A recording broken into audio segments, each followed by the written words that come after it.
Related papers 58 to 59. The visit with the Magistrate of Absoluty Town. There is a fine line between subjectivism's absoluteness and the living of subjectivism in the world.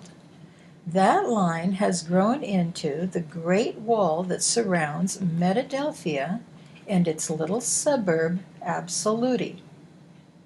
To reach the peak of Dashan, we can't stop forever in metaphysics. Speaking to Lee, Mary, and the soldier, Han said, "You must visit the exalted Hao, Magistrate of Absoluty. He is the chief absolutist. He is in non-charge of no one, because there is no one to be in charge of, he says, even though he is the Magistrate of Absoluty. To be absolute is to be absolute," Han continued. "To be absolute is to begin with God, stay with God, and never leave the consciousness of God. Yes, we must be absolute, but there is more for us to do than that." "That is what you do," Mary said. "That is also what you advocate we do. So why do you want us to visit the Magistrate of Absoluty?" Old Han answered, "The absolutists often call himself God. 'How can I be anything else,' he will say, 'since there is nothing but God in all existence?'" "He is right, isn't he?" Lee asked. "Go and visit the Magistrate, Hao. Ask him every question you wish. He will answer. Then, when your visit is over, come and tell me whether these teachings at the pond are the same or different. If you conclude they are different, tell me how they are different." When the three arrived at the magistrate's office, the soldier put a question to him quickly. "Are you God?" he asked. "Since there is nothing but God, how could I be anything else?" said the absolutist. "There is nothing but being, ever. God is all." "Then what am I to call you?" the soldier asked. "People call me Magistrate Hao. Our friend Han tells us that God is all in all, Magistrate." "I say exactly the same," the man in the golden headdress answered quickly and confidently. "I know this about truth. Being is being the being that being is being." The words tripped from his tongue like hammer blows. "And am I being also?" the soldier asked. "Yes, you are," the magistrate answered, smiling broadly. "What do you think Jesus meant when he said that God was greater than he?" Mary asked. "My dear Mary, Jesus said, 'My Father and I are one,'" the man with the golden headdress replied. "But he added that his Father was greater. Perhaps he meant that in the way a mathematician might say that the plane and the sphere are one, but the sphere is greater than the plane?" "I do not think about dual matters, such as greater and lesser," said the magistrate. "I remain in my metaphysical bliss, where I and God are the same one. What I see is God, and if it isn't God, then it doesn't exist and has no reality. That is that. Your friend Han talks about simplicity. I agree with that simplicity, and you can too. I keep things as simple as being the being that God is being, and I stay there." "Is this room filled with the smells of medicine and old age part of your metaphysical bliss?" the soldier asked bluntly. "I never see age nor smell medicine," the magistrate said with an air of self-righteousness, eyes closed, head lifted toward the ceiling. Then, as if he sensed the soldier's thought, he added, "I see no ceiling.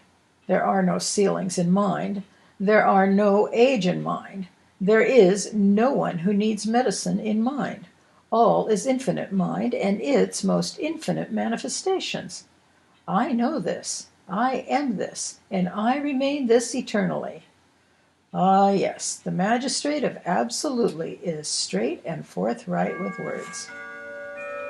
Yes, yes, said Mary in agreement. You use the word manifestation. Is this room my manifestation or yours?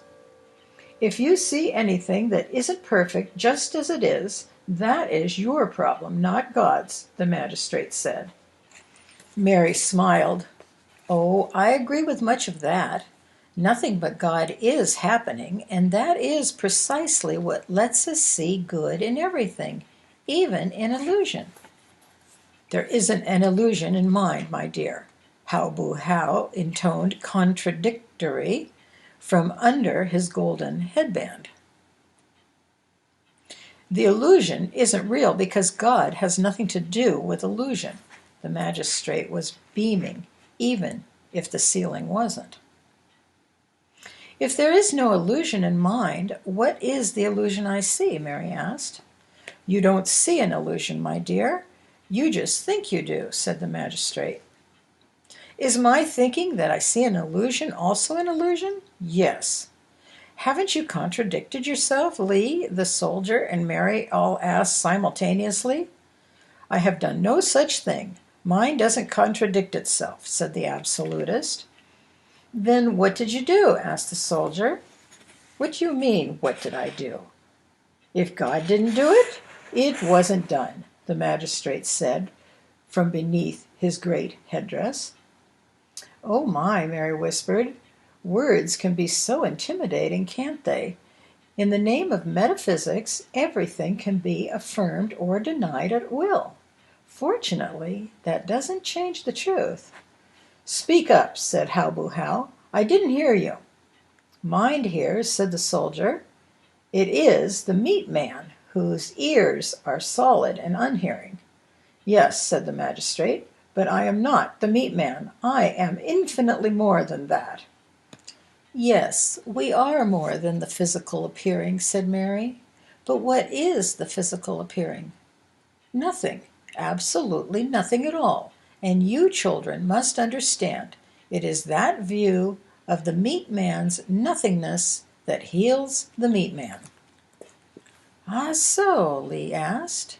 Then it is our knowledge that the illusion is an illusion that allows us to see the illusion more nearly as it is. Absolutely, said the magistrate.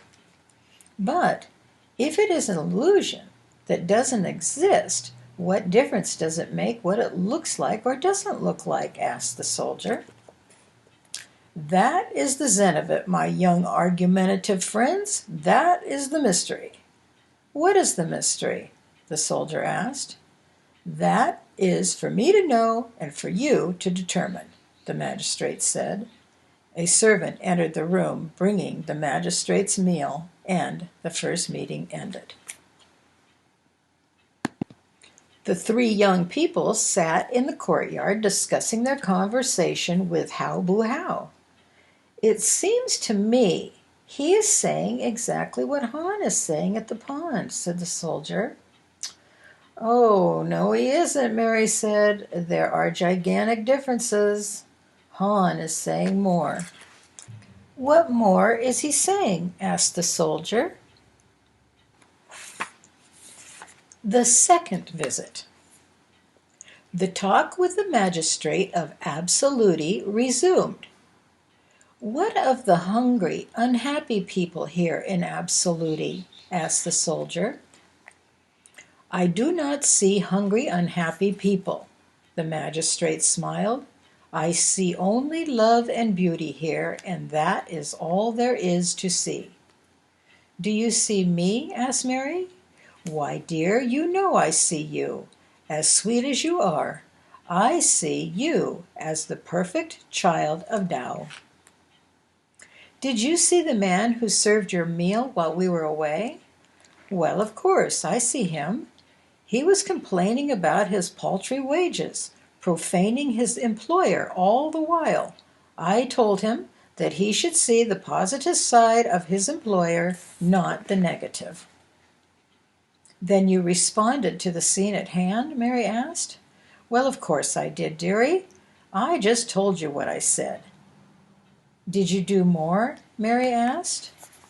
"There was no greater gift I could have given that poor man than setting him on the positive, uplifting course."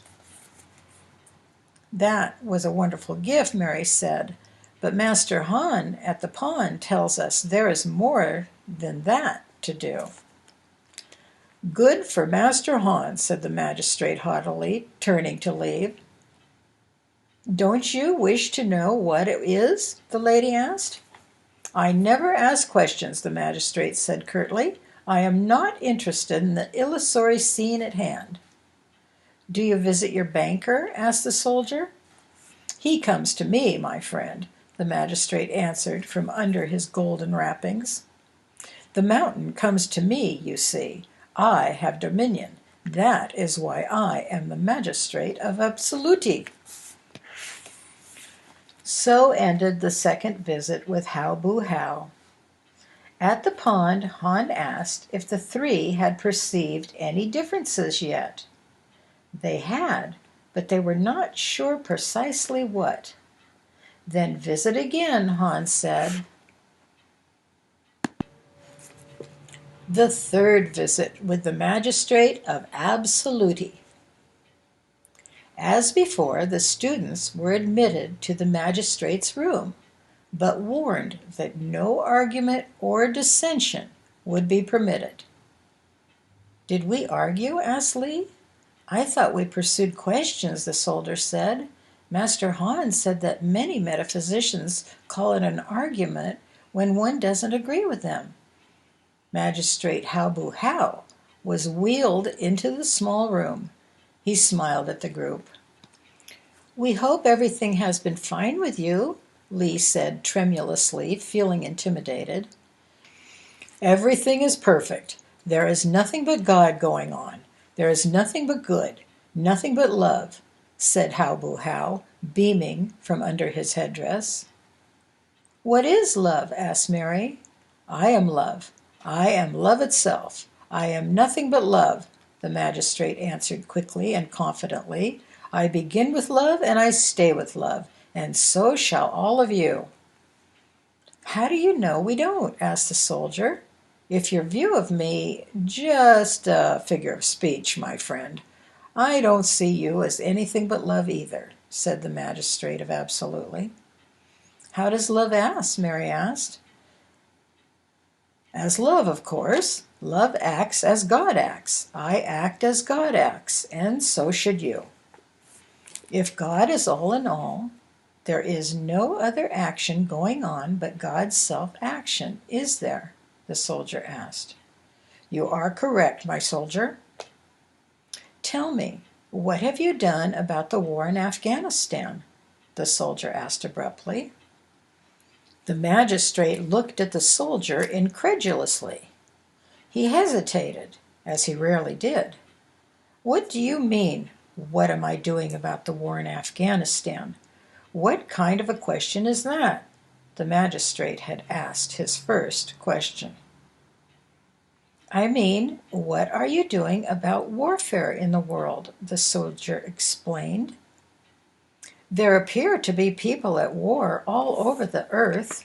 I know the appearing is an unreal illusion, and that an illusion is an illusion. So I wonder, what are you doing about the illusion of warfare, or of poverty, or of terrorism, or of sin, sickness, and death?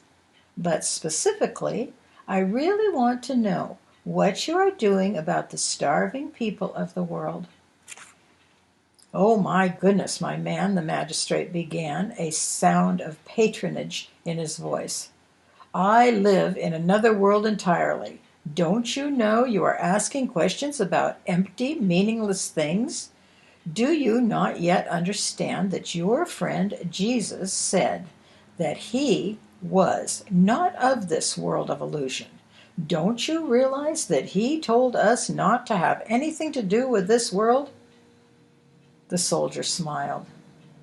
That same man asked us to go out into the illusory world and do whatever we can for it.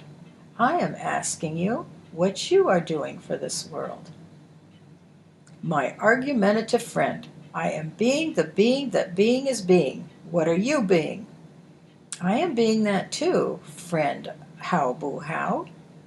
What else can I be? But I am doing something for the illusion. What are you doing for the illusion? I am denying the reality of the illusion, my upstart friend, and you should be doing the same thing. I am, the soldier said quietly, and more. What are you doing for the illusion besides denying it? Absolutely nothing. I don't have to work for an illusion. There is nothing to be done for an illusion. There is nothing to heal. There has never been anything to heal. God is all, and God is good, and God is perfect, and God doesn't need to be healed. Ah, so, Magistrate How Boo How, you have answered our questions. Now we know why Han wanted us to visit you. The world is a powerless illusion, the man swathed in his headbands and roared on, unaware that his visitors were leaving. I am living the beingness of God. You should live the beingness of God too, my three argumentative friends. What am I doing about the starving Ethiopians indeed? I am not making a reality of nothing for one thing, and neither should you. Yes, but we all live in nothing's house and eat nothing's food, don't we? Mary said softly. How Boo How is talking about the allness of God, but not living it. Mary's words were unheard by the magistrate. At the pond, Han asked, Have you found a difference? Yes, friend Han, we have found a great difference. The difference between talking about love in the world and living love in the world. Ah, so, said the master of Kwangsei province. Next, you will find the child within. That is the wonder of wonders. That is the one who works marvels in this world and the next. That is the one who lives eternally, giving more to his world than words. The Zen Trap, the Taoist Trap, the Absolutist Trap. The semantic games of subjectivism. Nothing is more ridiculous than a theological argument among theologians, especially if they use a common book to support their differences and can't even agree on exactly which verses to use, nor on how to interpret the ones they do use. But nothing is more absurd or funny than an argument among metaphysicians. The reason for the absolute absurdity lies in the fact that metaphysicians argue about things they say don't exist and can't happen. The danger of metaphysics, and perhaps the reason the rabbis of old discouraged the study of subjectivism, is that one can easily entrap himself in his own semantic game and begin believing himself and his words. Metaphysicians who have discovered the inner nature of things are, sooner or later, brought to express that knowledge to others, if only because others see their light and come asking questions. One can spot the metaphysician who is entrapped at the absolute level because he has stopped asking questions. He has begun believing he must find every answer within his own objective-subjective head, so to speak. He denies the outside, calling it illusion. The metaphysician, old or new, finds that his subjective words have quantum power in his experience, compared to the former use of those same words out there in the world. Right there, the unwary metaphysician, establishing the God is absolutely all position, spends the rest of his life explaining and trying to understand that position, and, without realizing it, never moves beyond it. He may even hold to the lordly place, telling of the simplicity of allness and the inability of words to capture his thoughts, all the way to his seeming grave. But he stays right there at the semantic bend of the river, content to see himself able to joust verbally with others and hold his own. From that point, unless the subjectivist is willing to move on, he measures his progress not by new insights and new light of the Absolute, but by his ability to hold to that all is God, God is all, or whatever else position. I am God and not man, he proclaims against the greatest odds, enjoying the battle. This is the Zen trap, the Taoist master's trap, the absolutist trap. While it is absolutely necessary that we come to this correct conclusion, God is, indeed, all in all, we are expected to go beyond it. It is a mountain. It is not a mountain. It is a mountain again. The subjectivist, who has not recognized the third position, can't get there by merely claiming to be there. But there is something beyond. The child within us is beyond. The child within us remains unacknowledged and undiscovered by the Zen advocate, the non-dualist subjective or Taoist. Nothing is beyond infinity, says the absolutist. God is beyond infinity to infinity. The child I am is beyond infinity.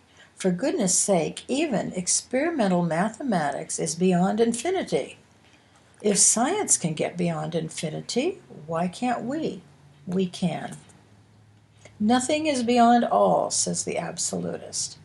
God is beyond all, or any other concept. The child I am is beyond all. See the trap that semantics can become, said Han, the old master of Kwang-se. See that trap and go beyond that trap. But one doesn't go beyond it without working his way through it. That is the hard part. That is the Zen of the matter. That is also why we get busy and get going and get beyond the glib flow of words that settles nothing out there in the world and frequently misleads others. Leave the endless talking to entrenched metaphysicians and theologians. We begin the doing. We complete the interface. The paradox that so baffles us at the metaphysical and transcendental level is that the interface of doing requires the concomitant use of words that don't matter. Try to get a metaphysician to do anything for the world, and he'll tell you every time, there is no world to illumine or instruct. There is no world to heal. Those words are only half the truth. But at least they are half the truth, halfway up the mountain. Indeed, we get our subjectivism correct, that only God is happening. Then we put our knowledge to work in the illusory scene.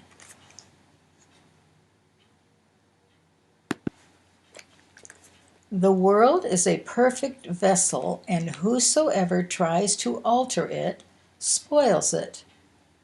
Lao Tse, 500 BC. The view that there is no world to heal and no persons to instruct is a perfect view, almost. But there is a view beyond that view, as the real masters have told, including Lao Tse, Jesus, and many others.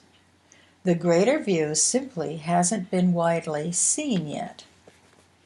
Oh yes? What? The minister, metaphysician, and philosopher asked in unison. There is a world to be understood rather than denied. When it is understood, we understand the reasons for the illusion of a world in need of healing. Nothing is done for this world of illusion by the view that there is no world to heal nor persons to illumine. If the absolute view of metaphysics really worked, the elusive world would not appear to be on the brink of a common disaster in every field of human experience. To arrive at the near final conclusion that the world is all right, despite the tenacious claims and holds of world belief to the contrary, is a wonderful and necessary second step. But truth is an ongoing revelation that ultimately tells us why the appearing appears. Subjectivism without the child within is a dead thing, even as religion is.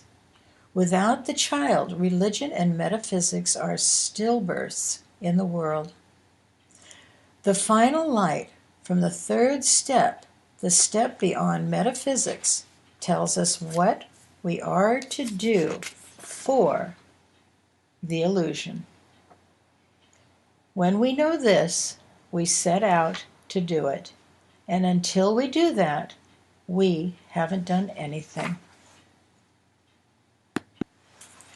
To paraphrase the enlightened Zen saying once more, mountain, not a mountain, mountain again. First, there is a world to heal and many ignorant people to be instructed. Then we see there is no world to heal, no persons to be illumined, and finally, the world is understood for why it appears, and our real action begins, with much for us to do in each position. Those are the apparent steps along the way up the mountain of Dashan. The minister often bogs down at the first step, the absolutist most certainly in the second.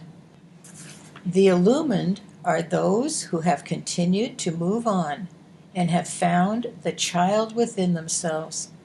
The child is the third step, and those who have found it are already gathering into a joyful new community, preparing the way for mankind's recognition of the child within every man. Messiah. This community spans the universe in a sweet camaraderie of simplicity and childlikeness. But let the reader understand, the child within us can be acknowledged and found anywhere along the objective or subjective way, within religion or outside of it. We do not forsake either science, religion, or metaphysics, or the world. Rather, we understand them and include them to infinity, perceiving whatever is real of their activities and truth. The child within does this for us. Whoever and whenever the child enters our conscious recognition, that one takes us quickly through the objective, subjective, male, female, first, last, above and below steps, without ignoring or ridiculing them, and brings us to a marvelous balance and a unitive knowledge of Godhead. In that balance, where the marvelous equation is learned and lived, we live our subjectivism in the objective experience, accomplishing wonders, and mankind doesn't even see us doing it. The first step laughs at the second step holds itself mightily and superior, doing nothing in the world that it calls an illusion. The second step deceives the elect and denies both the first and third steps with all the vigor it possesses. Religion and metaphysics without the child neither eat the oats they profess nor allow the world to. But the child is the third step and includes the lesser steps to infinity. The child within leads the way to Godhead here at hand. Han and Mary were talking at the pond. Friend Han, you have said that the subjective, metaphysical view of the perfect world is only half the truth. What is the other half? The objective truth, answered Han. And those two are the whole truth? Asked Mary. Oh no, Han said emphatically. Godhead and its selfhood, the child, are the whole truth. They are much greater than the sum of their parts. The soldier said, the subjective view of the second step seems to be diametrically opposed to the objective view of the first step. How can these two contraries exist side by side? They are like positive and negative. Shouldn't they neutralize one another, like matter and antimatter? In the world, people think they do, the old man smiled.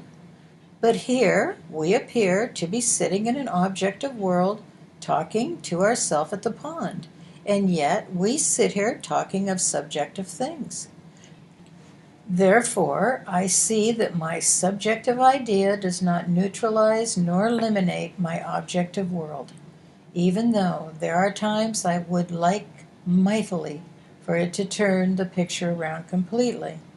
But when I found the child within myself, and so much closer to me than I had ever thought of God being, closer than any concept of an ever-present being, the child showed me how to live my subjectivism objectively right here in the world of appearances. When I learned this, my world came alive. I speak of these unfoldments as happening sequentially, as 3 steps, but that is only a concession to time and words that a linear world demands. The 3 steps are happening simultaneously in non-time for all of us within one omnidimensional Godhead. The non-day of non-time will arrive in this linear sense of things as the masters and prophets have declared, and then I shall see as I am seen. Hans smiled with a firm countenance and eyes ablaze. He asked, Meanwhile, as long as I appear to be here in this linear sense of things, I will continue to do everything I can do for my world and for the images of myself I see within it. I shall not stop short with religion alone. I will not withdraw in arrogance and blindness in the subjective world of my own viewing. I shall do for my world as long as I can. I will run as long as I can run and walk as long as I can walk. And then I will crawl on my knees if I can. But as long as I am here and now, I am here for God's divine purpose. That purpose is not without action to help men find what I have found and do what I have done. A thoughtful silence followed at the pond. Does that answer your questions? Han asked the soldier. Yes, my God, yes, the soldier said. The bridge. As one approaches the bridge, he is concerned with the difficulties that beset him on the side where he stands. While he is on the bridge, he is conscious of the troubles he is leaving behind. When he reaches the other side, he is intrigued with the new land and quickly forgets the troubles behind. The wise man knows the value of the mental bridge, the progression, and how to lead the weary across it. Talk of the other side is cheap, and fools many, but directions that point to the bridge and across it are invaluable and rare. Our journal records the directions we take and have taken, allowing us to help others in precise words that reach beyond the sterile, antiseptic generalizations of religion and metaphysics. In this action, our science, religion, and metaphysics come together, and the three are one.